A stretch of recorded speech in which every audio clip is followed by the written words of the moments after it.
وہ تصویر چپکا کے یہ وہ کر کے تو اپنے ہی لوگوں کے ذریعے اس کو چلوایا. ٹھیک ہے. ہمارے بہت سے صحافی جو بڑے چیمپئن بنتے ہیں، اینٹی اسٹیبلشمنٹ بنتے ہیں، انہوں نے بھی خس و خشو سے اس کو چلایا.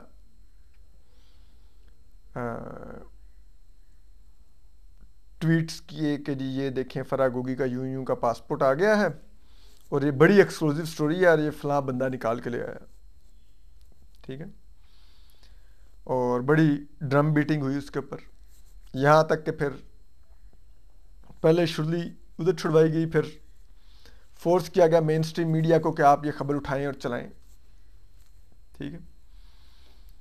اب اس کے بعد جناب وہ خوب جیو نیوز سے لے کے ہر ادارے نے اس کو مقدس صحیفہ بنا کے چلایا کہ جیسے وہ کوئی اوپر سے اترا ہوا الہامی صحیفہ ہے وہ خبر، اور جبکہ وہ مکمل طور پہ جھوٹی تھی. ٹھیک ہے. اور اگر اب ہماری صحافت کا معیار یہاں پر آ گیا کہ ہم آئی ایس آئی اور آئی ایس پی آر کے ماؤتھ پیس بن گئے ہیں، تو کیا پھر پلے بچا؟ اور آپ سوچئے ہماری ملٹری اسٹیبلشمنٹ یہ بھی نہیں سوچ رہی کہ وہ ہمیں ایک اپنے معذرت کے ساتھ در پہ بندھے ہوئے کتے کی طرح استعمال کر رہے ہیں کہ آپ کا جب دل کرے گا آپ گیٹ سے باہر نکال کے جس پہ مرضی چھوڑ دیں، اور جب دل کرے گا آپ ہمیں کہیں گے مثبت خبریں دو تو ہم پاؤں میں بیٹھ کے دم ہلانے لگ جائیں گے. تو آپ دراصل پاکستان کو انٹرنیشنلی بھی ڈسکریڈٹ کرتے ہیں. جو بین الاقوامی برادری ہے یا باہر کے جو سرمایہ کار ہوتے ہیں، جو ڈپلومیٹس ہوتے ہیں، وہ پاکستان کے بارے میں کہتے ہیں کہ یار ان سے کیا ڈیل کرنا، یہ تو ایک بنانا سے بدتر ریپبلک ہے. یہاں پر تو میڈیا بھی آزاد نہیں ہے، میڈیا تو کی خبر پہ کیوں ہم اعتماد کریں؟ وہ تو اسٹیبلشمنٹ کا ایک ماؤتھ پیس ہے جو جب اس کو دل کریں گے، کبھی وہ 2000 جسے کہتے ہیں 9 10 11 میں پیپلز پارٹی پہ چھڑا ہوا تھا تو سارا دن میڈیا خبریں دیتا تھا کہ فلاں جگہ پہ اتنے کی کرپشن ہوگی، فلاں جگہ پہ اتنے کی کرپشن ہوگی، عجب کرپشن کی گجب کہانیاں. اور افتخار چودھری 100 موٹو پہ 100 موٹو لے کر ایک ملٹری اسٹیبلشمنٹ نے ایک ٹرائکا بنایا ہوا تھا کہ یہاں سے میڈیا کو خبر اچھالتے تھے. میڈیا اوپر اچھالتا تھا، اوپر سے افتخار چودھری پکڑتا تھا اور تھیٹر لگا دیتا تھا. پھر پیپلز پارٹی گئی تو پھر یہی کام دے دیا گیا، میڈیا کو سپاری دے دی گئی سابق وزیر اعظم میاں نواز شریف کی اور پی ایم ایل این کی گورنمنٹ کی. میڈیا ان کے بارے میں شروع ہو گیا. عمران خان کے آگے کنٹینر کے آگے ایک بندہ نہیں کھڑا ہوتا تھا، میڈیا 24 گھنٹے لائیو دکھاتا تھا کنٹینر کی تصویر کہ عمران خان کنٹینر پہ چڑھ کے بندر کی طرح کبھی ادھر چل رہا ہے کبھی ادھر چل رہا ہے، اور ایک تماشا چل رہا تھا. طاہر القادری آتا تھا ملک میں سیاست نہیں ریاست بچاؤ کا نعرہ لے کے، ٹھیک ہے، ہر چوتھے دن، ٹھیک ہے، وہ ساری جناب جو دل کرتا تھا بکواس کرتا تھا اور میڈیا خصوص چلاتا تھا. ٹھیک ہے. اور وہی جناب وہ پاناما لیکس آ گیا تو وہ ٹرانسمیشنیں، تو وہ یہ جی ڈان لیکس یہ ہو گیا جی، ڈان لیکس کے خلاف وہ جھوٹے سکینڈل، سیرل میڈا کی تصویریں چلا رہا ہے، اس کو غدار ثابت کرنے پہ لگا ہوا ہے، او یہ وہ ایک عجیب تماشا چل رہا تھا. پھر میاں نواز شریف کو نکال لیا، پھر اب سپاری مل گئی میڈیا کو عمران خان کی، تو اب عمران خان کے پیچھے پڑا ہوا ہے، او سکینڈل تو یہ تو وہ، تو اب لیول یہاں پہ آ گیا کہ بنی گالا کے جسے کہتا ہے نا وہ ملازمین کے انٹرویو بھی پرائم ٹائم شوز میں چل رہے ہیں اور 1 on 1 چل رہے ہیں. بھائی میکسیمم ورتی ایک کوئی نیوز پیکج کر لیتا کوئی جرنلسٹ جا کے اس کے ساتھ اس کے 2 60 30 سیکنڈ کا لگاتا، 1 منٹ کی وائس اوور لگاتا، 2 منٹ کا ایک پیکج چل رہا تھا. گھنٹے گھنٹے کے 2 شو چل رہے ہیں. تو یہ تو سوچئے کہ اس کا کیا ہے. ہم وہ شیخ رشید جی چلا کٹوا کے آ رہا تھا، انٹرویو دے رہا ہے، صداقت واسی کو ویگو ڈالے نیوز چینلز کے دفتر لا رہے ہیں، وہ وہاں پہ انٹرویو دے رہا ہے. عثمان ڈار کو اینکر کے گھر ٹرانسپورٹ کر کے ڈیلیور کیا جا رہا ہے، وہ وہاں پہ بیٹھ کے انٹرویو دے رہا ہے، باقی سب لاپتہ ہوتے ہیں. پھر پٹیشنیں فائل ہوئی ہوتی ہیں ہائی کورٹس میں کہ یہ ایم این اے، یہ ایم پی اے یا یہ سابقہ وزیر لاپتہ ہے. ان پٹیشنوں پہ مہینہ مہینہ کاروائی لٹکی رہتی ہے، اور اس کے بعد اچانک سے وہ منسٹر یا وہ ایم این اے یا ایم پی اے کسی پریس کلب میں نمودار ہوتا ہے اور وہاں پہ پریس کانفرنس کر دیتا ہے، اور ہم خوشی سے چلاتے ہیں.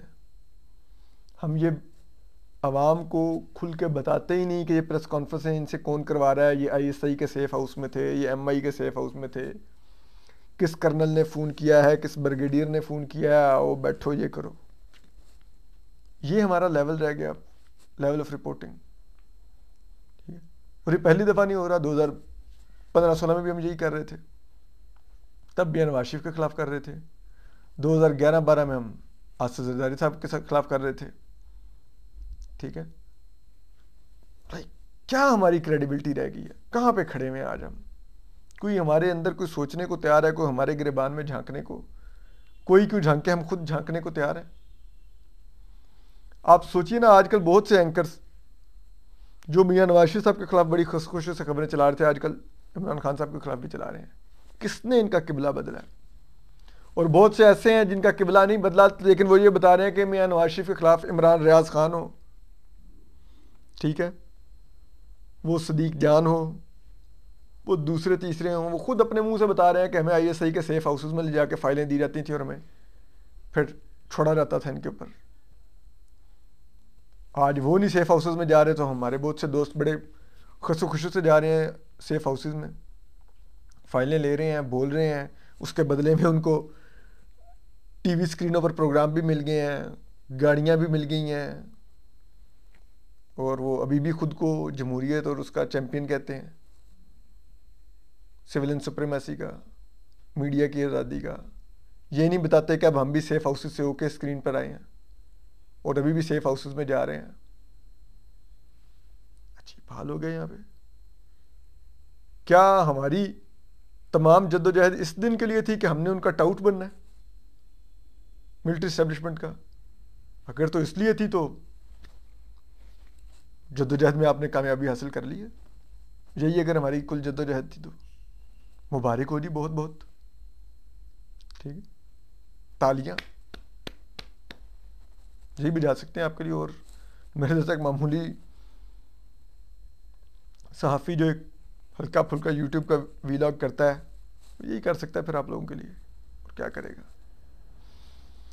لیکن اس سب میں جو افسوسناک پہلو ہے وہ یہ ہے کہ پاکستان کی سپریم کورٹ ایک خاموش تماشائی بنی ہوئی ہے.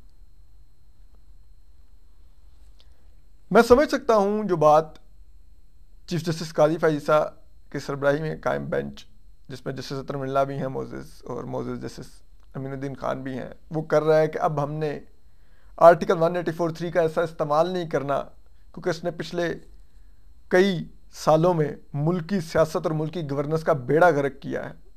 یہ پولیٹیکل انجینئرنگ کے لیے ہم نے استعمال کیا ہے، اور اب ہم نے اداروں کو امپاور کرنا ہے اور اداروں کو کہنا ہے کہ وہ اپنا کام کریں، ہم ان کا کام نہیں کریں گے. پارلیمان اپنا قانون سازی کا کام کرے، ہم اس کے کام میں دخل نہیں دیں گے.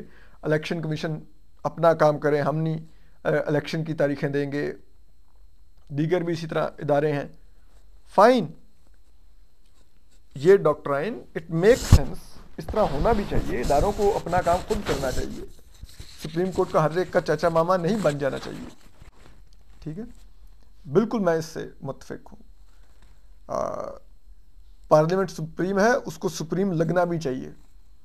یہ نہیں کہ ایک اپوزیشن جماعت ملٹری اسٹیبلشمنٹ کے ساتھ ملے، قومی اسمبلی میں اکثریت نہ رکھتی ہو، لیکن ہر کام آ کے سپریم کورٹ سے کروانے لگ جائے، اور پارلیمنٹ کو جسے کہتے ہیں نا آئسولیٹ کر کے رکھ دے سپریم کورٹ کے ساتھ مل کے. یہ بھی نہیں ہونا چاہیے کہ ججز پولیٹیکل پارٹی کے ساتھ مل کے الیکشن کی ڈیٹیں دے رہے ہوں ایک پارٹی کی خاطر. ایگری، میں سب پہ ایگری ہوں. یہ جو آرٹیکل 184(3) کے تحت کیس پاناما کا تھا اور اقامہ پر بیٹے سے تنخواہ نہیں بھی لی ہوئی، اس پر بھی ایک سابق وزیر اعظم کو آئین میں کوئی شک نہیں بنتی تھی، بلیک لا ڈکشنری سے نکالا گیا۔ نہیں یہ کام ہونے چاہیے، یہ انتہائی شرمناک ہے، یہ قانون نہیں، یہ ہر طرح سے سیاست، جمہوریت اور انصاف تینوں کا قتل کیا گیا تھا، اور یہ ملٹری اسٹیبلشمنٹ کے کہنے پر کیا گیا تھا، اس وقت کا باجوہ ڈاکٹرائن کا حصہ تھا یہ۔ لیکن کیا آج جو ہو رہا ہے، کیا یہ غیر معمولی نہیں ہے؟ جس انداز میں 3 پٹیشنز پچھلے کچھ دنوں میں واپس کی گئیں، وہ بڑا میری نظر میں تو پریشان کن ہے۔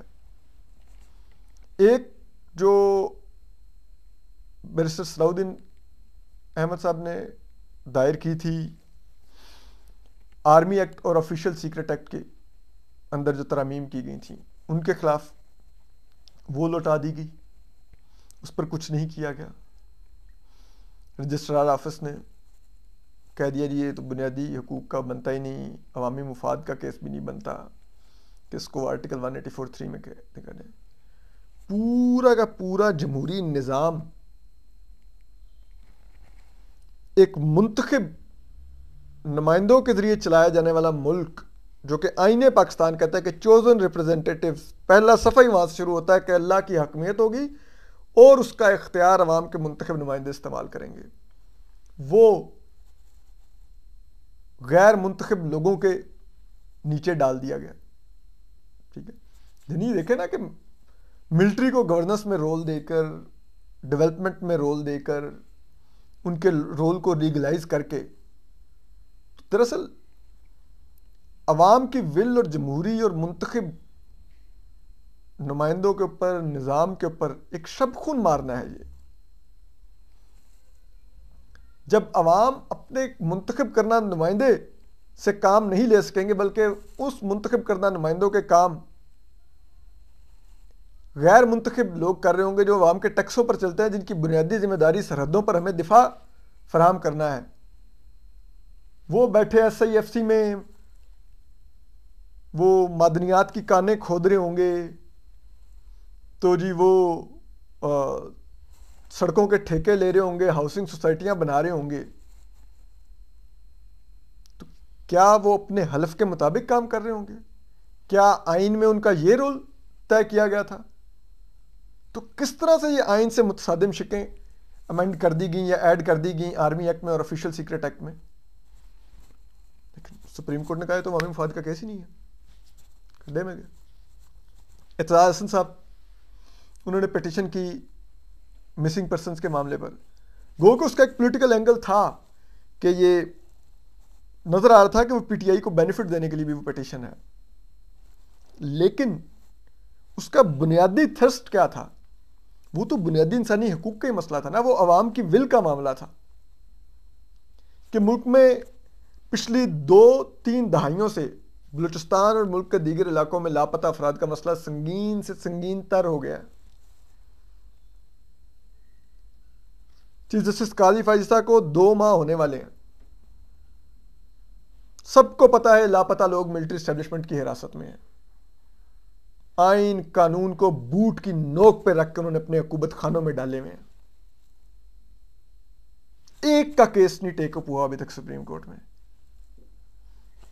اس دن چیف جسٹس قاضی فائزہ کے پہلو میں بیٹھ کے جسٹس اطہر من اللہ نے کہا کہ یہ آرٹیکل 184(3) کو ہم لاپتہ افراد جیسے کمزور لوگوں کے لیے استعمال کرنا چاہتے ہیں، لیکن کیوں نہیں کوئی 2 ماہ سے یہ کیس ایسا ٹیک اپ ہوا؟ تو چلیے اعتزاز احسن کی PTI کے لیے بنائی ہوئی بال کے اوپر ہی رکھ کر اس کو اس طرف لے جایا جا سکتا تھا۔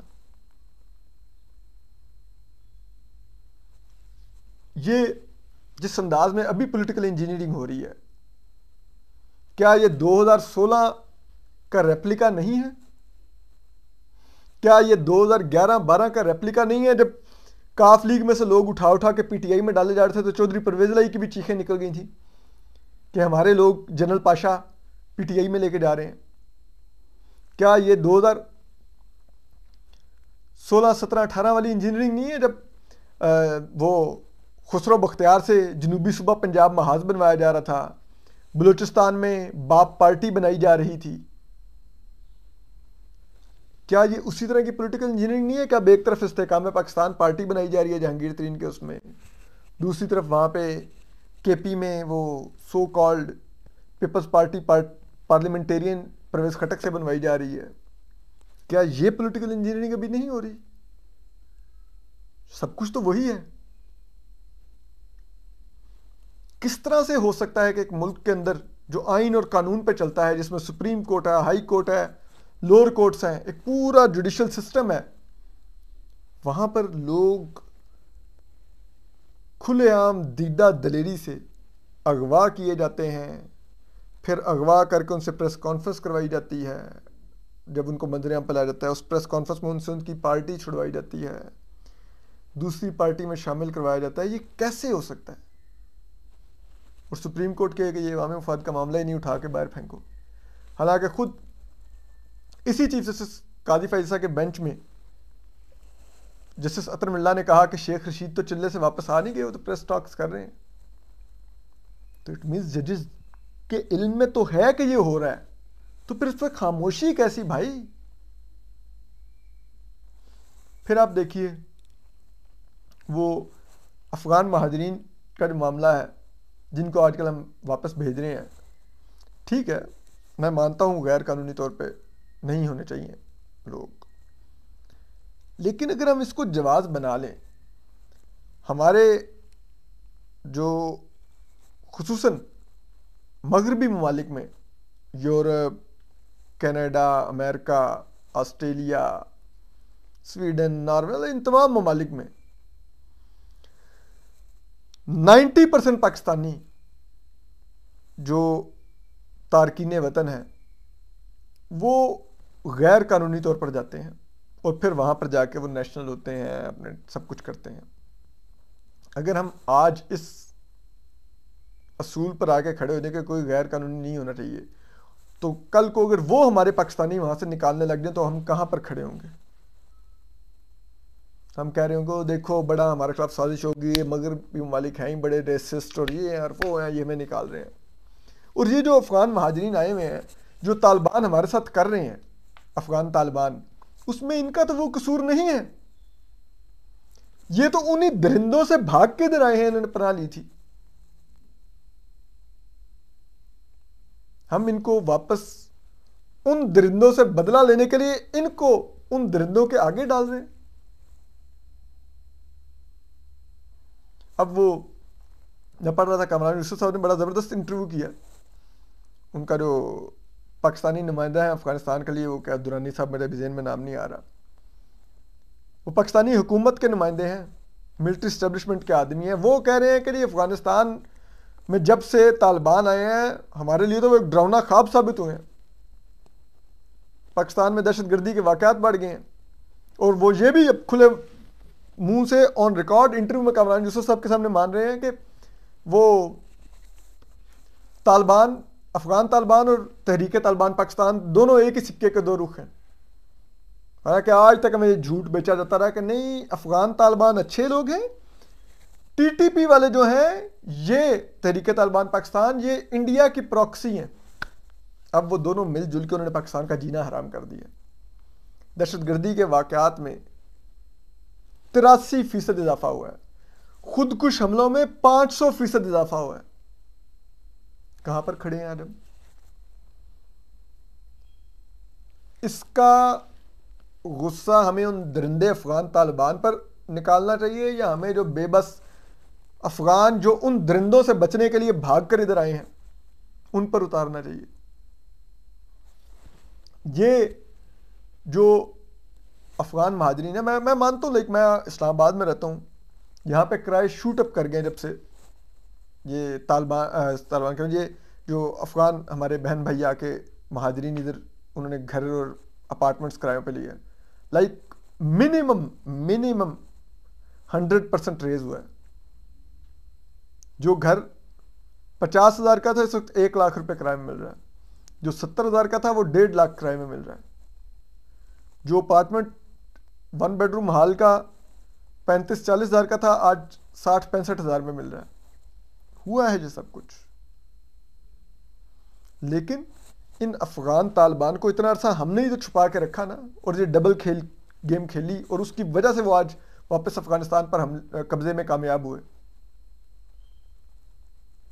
تو میں سچی بتاؤں، کم از کم ایز انڈیویجول میں اپنی حد تک وہ قیمت ادا کرنے کو تیار ہوں کہ جو ان افغان نوجوان لڑکے لڑکیوں کے خواب ہم نے چھینے ہیں، ہماری ریاست نے چھینے ہیں افغان طالبان کو وہاں پر مسلط کر کے، کہ اگر مجھے کرایہ زیادہ دینا پڑتا ہے ان کی وجہ سے تو.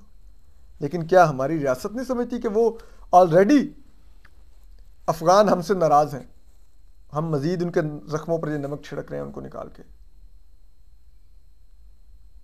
تو اب کیا کریں؟ ہم کہہ رہے ہیں چلو جی ڈالو ان کو ان کے سامنے. اور پچھلے کچھ عرصے میں جس انداز میں پولیس نے اور اسلام آباد کی بیوروکریسی نے اور ایجنسیز نے پیسہ بنایا ہے، جو یہاں پر افغان تھے ان کو گرفتار کر کے چھوڑ کے پھر گرفتار کر کے ڈال کے ادھر کر کے ادھر کر کے ہراس کر کے سڑکوں پر، یہاں تک کہ اپنے جو ہمارے کے پی کے اپنے جو پختون تھے ان سے بہت پیسہ بنایا، جو ادھر ادھر شہروں میں چھوٹی موٹی نوکریاں کرتے تھے ان سے پیسہ بنایا، ان کو اٹھا کے لے گئے کہ نہیں تم جھوٹی دستاویزات بنوا کے جھوٹے پاکستانی ہو، تم اصل میں افغان ہو، ان سے پیسے بناتے رہے. یہ کیا کیا ہم نے اس پالیسی میں؟ اس کے خلاف بھی پیٹیشن گئی سپریم کورٹ میں، تو وہ بھی انہوں نے کہا دی کہ بنیادی حقوق کا مسئلہ نہیں اٹھا کے وہ باہر پھینک دی رجسٹرار آفس نے. یہ کیا ہو رہا ہے پھر؟ اور میں یہ جو سب کچھ ہو رہا ہے اس میں جو سپریم کورٹ کی خاموشی ہے بڑی معنی خیز ہے. میں نہیں کہتا کہ سپریم کورٹ پولیٹیکل انٹرونشنز کرنے لگ جائے، لیکن ایٹ لیسٹ ایسے اقدامات تو لے، کوئی 1-2 پیٹیشنز اٹھا کے، کہ غیر جمہوری قوتوں کو یہ پیغام ملے کہ سپریم کورٹ کی آنکھیں بند نہیں ہیں، وہ ملک کو یوں نہیں روند سکتے، آئین اور قانون کو، جمہوریت کو یوں نہیں روند سکتے دیدہ دلیری سے. اور میں پوری ذمہ داری سے یہ بات کر رہا ہوں. اس میں بعض لوگ اس وقت ہماری میڈیا کے بڑے آئیز اینڈ ایئرز بنے ہوئے ہیں، ججز کے ارد گرد منڈلا رہے ہیں، ٹیلی فونوں پر باتیں کر رہے ہیں، اور بڑی خوبصورتی سے بعض ججز کو ٹیم کر رہے ہیں. اور وہ لوگ کسی پولیٹیکل پارٹی کے کی بندے سے بھی رابطے میں ہیں. میں یہ بھی جانتا ہوں کہ وہ آئی ایس آئی کے کس ڈٹ کے کس کرنل سے بھی رابطے میں ہیں.